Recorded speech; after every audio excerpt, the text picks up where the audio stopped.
সুপ্রিয় শিক্ষার্থী বন্ধুরা, আসসালামু আলাইকুম। অনলাইন শিক্ষা জগতে আমি আতাউর রহমান আতিক আপনাদের সাথে আছি। গত পর্বে আমরা শিখেছিলাম মদ্যকের জোড় এবং বিজোড় সম্পর্কে। এখন আমরা শিখব ও নাম্বার অঙ্কের প্রচুরক নির্ণয়। তো চলেন শুরু করা যাক। এখন আমরা শিখব প্রচুরক নির্ণয়। তো প্রচুরক নির্ণয় করার জন্য আমরা এখানে লিখেছি যে উপাত্তগুলোর মধ্যে যে উপাত্তটি সর্বাধিক বার আছে, সর্বাধিক বার কি আমি এর আগেও বলেছিলাম, সর্বাধিক বার মানে হচ্ছে সবচেয়ে বেশি বার। সর্বাধিক বার আছে সেই উপাত্তটি প্রচুরক। এখানে 30 উপাত্তটি সর্বাধিক বার আছে, সুতরাং প্রচুরক সমান 30। এখানে 30 এক জায়গায় আছে, দুই জায়গায়, তিন জায়গায় আছে, সবচেয়ে বেশি বার 30-এ আছে, এজন্য এখানে প্রচুরক হবে 30। কারো মনে প্রশ্ন থাকতে পারে যে স্যার 30 তিনবার আছে, যদি এখানে 38ও তিনবার থাকতো, মানে একাধিক সংখ্যা যদি একই সমপরিমাণে থাকতো তাহলে কি ওইটাও প্রচুরক হতো? হ্যাঁ, ওইটাও প্রচুরক হবে। যেমন 30 তিনবার আছে তো 30 প্রচুরক, 38 তিনবার আছে 38ও প্রচুরক হবে, 28 তিনবার আছে তো 28ও প্রচুরক হবে। তো 28, 30, 38 তিনটাই প্রচুরক হবে। অর্থাৎ যে উপাত্তগুলো সবচেয়ে বেশি বার থাকবে সেই উপাত্তগুলো প্রচুরক। আরও প্রশ্ন থাকতে পারে, স্যার এখানে কোনো উপাত্তের সর্বাধিক বার নাই, সবগুলো একবার করে আছে, তাহলে প্রচুরক কী হবে? তাহলে আমরা লিখবো এখানে প্রচুরক নেই। তা আমরা লিখবো এখানে প্রচুরক নেই। সাধারণত প্রচুরকের প্রশ্ন যদি আসে যে প্রচুরক নির্ণয় করো, তাহলে প্রচুরক তারা অবশ্যই প্রশ্নের মধ্যে দিয়ে রাখবে। আশা করি সবাই ব্যাপারটি বুঝতে পেরেছ। আর এখানে প্রচুরকের সূত্রটা এভাবে লিখলেই ভালো হয়, সবচেয়ে বেশি ভালো হয়।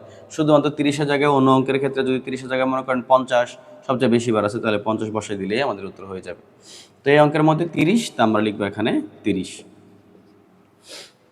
আশা করি এই ব্যাপারে সবাই বুঝতে পেরেছেন। তারপরে যদি কোনো প্রশ্ন থাকে তাহলে আপনারা অবশ্যই কমেন্ট করতে পারেন।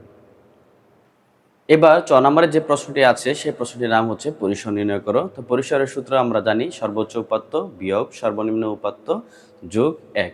এখানে আমরা উপাত্ত ছাড়া যদি সংখ্যা বলি, যেমন সর্বোচ্চ সংখ্যা বিয়োগ সর্বনিম্ন সংখ্যা যোগ 1, তারপরে হয়ে যাবে। চলেন আমরা সূত্রটা লিখে নিই।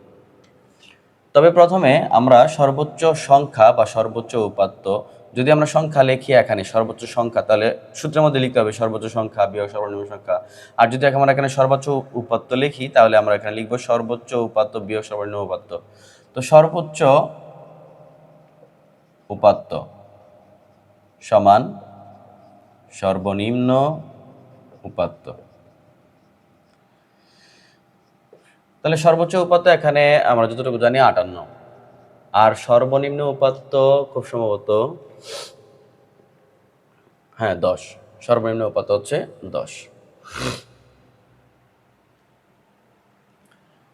তো আমরা এখন সূত্র লিখব। সূত্র লেখার জন্য আমাদের লিখতে হবে, আমরা জানি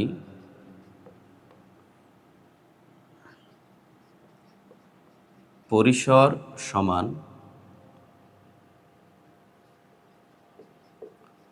সর্বোচ্চ উপাত্ত বিয়োগ সর্বনিম্ন উপাত্ত, ব্র্যাকেট থাকবে, যোগ আমরা 1 আকারে লিখে ফেলব, সমান সর্বোচ্চ উপাত্ত এখানে 58 বিয়োগ সর্বনিম্ন উপাত্ত হচ্ছে 10, ব্র্যাকেট দিব, যোগ 1 দিব। তো 58 থেকে 10 চলে গেলে 0, 8, 1 আছে 4 হইলে, তারপরে প্লাস 1, 48, 48 এর 1 49। এই হচ্ছে আমাদের পরিসর। তাহলে আমরা লিখব সুতরাং নির্ণয় পরিসর সমান 49। আমরা এখানে উপাত্ত লিখছি, এজন্য উপাত্ত লিখছি। সংখ্যা লিখলে আমরা এখানে সংখ্যা লিখব। আশা করি আপনারা সবাই বুঝতে পেরেছেন পরিসর একদম সহজ।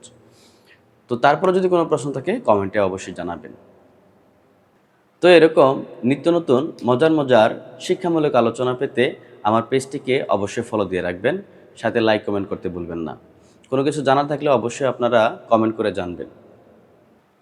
আজকে এই পর্যন্তই। আবার দেখা না হওয়া পর্যন্ত সকলের সুস্বাস্থ্যতা কামনা করি। সকলে ভালো থাকেন। আসসালামু আলাইকুম।